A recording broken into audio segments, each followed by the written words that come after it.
تم سے بچھڑے 1 سال ہو گیا، کہنے کو صرف 1 سال ہے، 365 دن جدائی کے، تنہائی کے، بچھڑنے کے غم کے، 365 دن۔ یہ 365 دن کیا ہوتے ہیں جب انسان تنہا ہو؟ ان کا درد کیا ہوتا ہے؟ ان کا بوجھ کیا ہوتا ہے؟ یہ نہ کوئی جان سکتا ہے، نہ سمجھ سکتا۔ جس تن لاگے وہی جانے۔ صرف تمہاری یادوں کا وزن ہوتا تو شاید اٹھا بھی لیتا، لیکن ساتھ میں اپنی لاش کا بوجھ بھی اٹھانا پڑا۔ تمہاری ننھی نشانیاں جینے کی واحد آرزو تو ہیں۔ تمہیں یاد ہے تمہاری بیٹی تم سے پوچھا کرتی تھی کہ ماما، آپ کی ماما نے آپ کو کب کہا کہ چلو کچن کا کام شروع کرو؟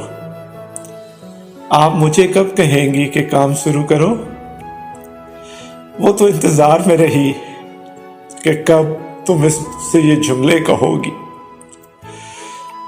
بس وہ اپنے ننھے ہاتھوں سے خود ہی پکانا شروع ہو گئی۔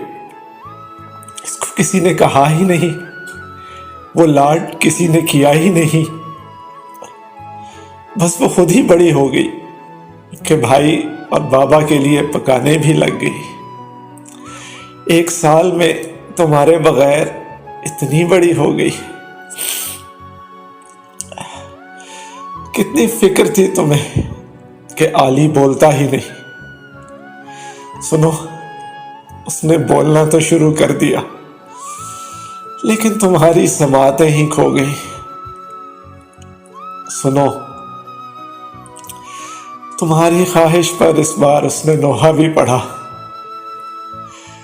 معصوم کو کیا پتا کہ کوئی ان الفاظ کو سننے کی خواہش لیے قبر میں جا سویا ہے۔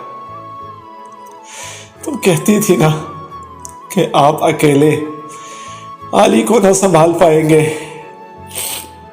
میں واقعی نہیں سنبھال پایا، میں اکیلے کچھ نہیں سنبھال پایا۔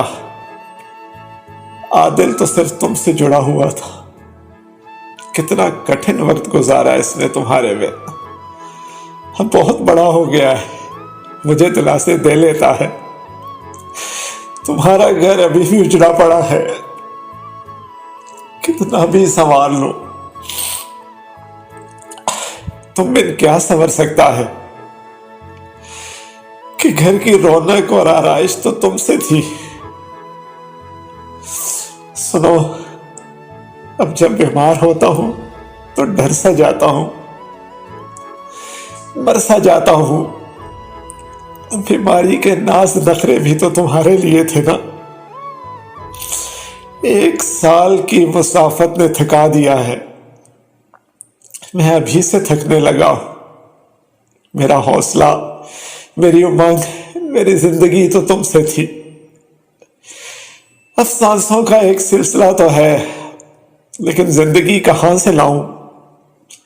زندگی کے رنگ کہاں سے پاؤں؟ کب تک اپنی ہی میت اپنے کاندھوں پر رکھ کر چلنا ہے؟ بالآخر تمہارے پہلو میں آ کر ہی سونا ہے کہ تمہاری برکت کے ساتھ ہی میرا مدفن بھی ہوگا۔ تمہاری برکت کے ساتھ میرا مدفن بھی ہوگا۔